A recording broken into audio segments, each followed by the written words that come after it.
In this video, you'll learn how to obtain your OKX UID. By following these steps, you will successfully locate and copy your unique identifier within the OKX app. Begin by opening the OKX app on your mobile device. Once the app is fully loaded, you will see the main dashboard displaying various options and features available to you. Next, locate the icon that resembles 9 squares, typically found at the bottom of the screen.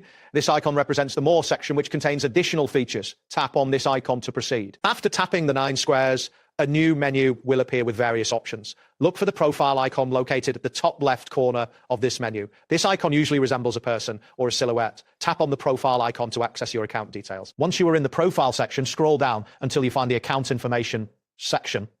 This area contains important details about your account and is essential for locating your UID. Directly under the account information heading, you will see your UID displayed as an 8 to 10-digit number. This number is unique to your account and is important for various transactions. To copy this number, look for the copy icon located next to it.